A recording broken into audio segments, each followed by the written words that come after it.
आज मैं ये बताना चाहता हूं कि देवताओं का अभिमान भी व्यर्थ होता है। आदमियों का तो होता ही है, अभिमान किसी का भी हो व्यर्थ होता है। एक समय की बात है कि देवताओं को भी अभिमान हो गया, और अब जब अभिमान हो गया तो फिर भगवान को ने सोचा कि किस प्रकार से उनका अभिमान को चूर करना जरूरी। भगवान स्वयं बड़े दैदीप्यमान चेहरा, कांतिमान और विशिष्ट ऐसा वैभवशाली चेहरा के ऐसा दमकता हुआ यक्ष के रूप में प्रकट हो गए। इंद्रदेव ने तुरंत सबसे पहले अग्निदेव को भेजा कि तुम जाओ कि वहां यक्ष आए हुए हैं, तो जाकर पता लगाओ और इसके बाद क्या है कैसा है पूरी जानकारी ले। तो तब यक्ष तुरंत इंद्रदेव तुरंत अपने आप आवेशित होकर आवेग में आकर के कि मैं जा रहा हूँ।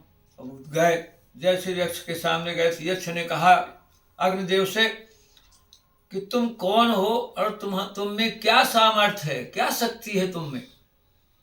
तो बड़े उत्तेजित होकर के बोले अग्निदेव कि मैं अग्निदेव हूं, इस संसार में इस धरती में जो कुछ भी है उस सार सबको जला देने की, भस्म कर देने, जला देने की क्षमता रखता हूं।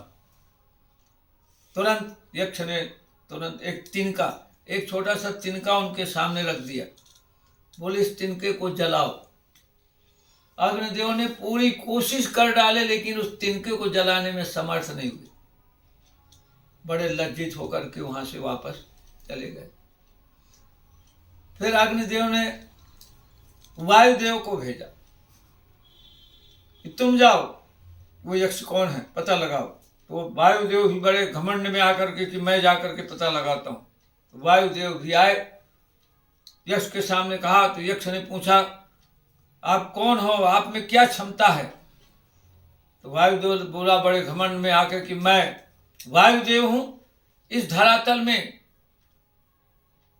और भूमंडल में जो भी है उन सबको उड़ा देने की क्षमता रखता हूं। फिर उनके सामने भी यक्ष ने एक तिनका रखा, बोले इसको उड़ाओ। पूरी शक्ति लगा डाले वायुदेव ने, लेकिन उस तिनके को उड़ाने में समर्थ नहीं हो पाए। तब बड़ा शर्मा कर वहां वापस चले गए। उसी समय फिर तुरंत अग्निदेव के पास जब गए तो अग्निदेव ने कहा तुम जल देव वरुणदेव को बोला तुम जाओ पता लगाओ यक्ष कौन है। वरुणदेव जब वहां गए उनके सामने, यक्ष ने कहा तुम कौन हो, तुम्हारी क्या क्षमता है। वरुणदेव बोले जो जल के देवता है, बोले इन सबको, इस संसार में जो भी उन सबको मैं डुबा देने की क्षमता रखता हूं, डुबा सकता। फिर वही तिनका उन्होंने फेंका, रखा, बोले इस तिनको को डुबाओ। पूरी कोशिश किया लेकिन इसके बाद भी उस तिनके को डुबा नहीं सके और वो भी लज्जित होकर चले।